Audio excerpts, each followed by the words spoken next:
All of you know the equation F equals g m1 m2 upon r squared. Pretty straightforward. What I hope to do right now is not just make you see the science in it, but the beauty of it as well. Using just this law and the laws of motion, one can explain almost anything, right from how an apple falls from a tree to the formation of tides. And even answer questions like, why are planets spherical? Why does the moon go around the Earth and not just fall into the Earth? Why is the solar system almost planar? And so on. But in truth, planet Earth and the solar system is where the law of gravity just begins. In outer space, gravity is an artist of epic proportions, painting on a canvas light years wide, taking billions of years to create breathtaking masterpieces. The formation and motion of these magnificent objects are governed by this very law. One would expect a law that explains so many things accurately to be a little more complicated. But that is the beauty of it. The fact that nature and the universe follows such a simple and elegant law that can be said in a single line. Every point mass in the universe attracts every other point mass with a force whose magnitude is proportional to the product of their masses and inversely proportional to the square of the distance between them. So this law was not born overnight. It all started in the year 1543 when Copernicus proposed that the planets went around the sun.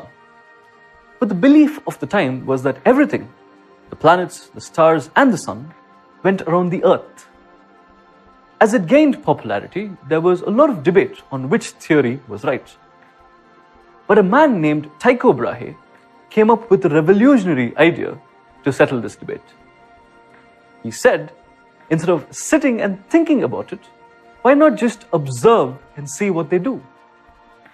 Now, you might think that should have been the obvious first step, but people then were different. The practice of validating theories with observation was not common. So he spent his lifetime setting up an observatory and recording the positions of the planets and the stars, and all this with the naked eye. The telescope wasn't even invented yet. Johannes Kepler, who was one of his contemporaries, went through this enormous amount of data and came up with a few interesting inferences. They are what we call Kepler's laws. Number one, he settled the debate by observing that each planet moves in an elliptical orbit, with the sun at one focus of the ellipse. Number two, a line from the sun to a planet sweeps equal areas in equal times. Number three, squares of time periods of revolution of planets are proportional to the lengths of the cubes of their semi-major axis of their orbits. Now, I'll explain these laws in detail, but for now, let's continue with the story. Kepler's laws explained how the planets moved, but did not talk about why the planets moved the way they did. In fact, the common theory was that they were pushed around by angels that were flying tangentially to the path of the planets. But Newton, in 1680, figured out that there was something wrong with this idea. He was aware of the concept of inertia, which was proposed by Galileo, that suggested that a body would not change its state of motion unless an external force acted on it.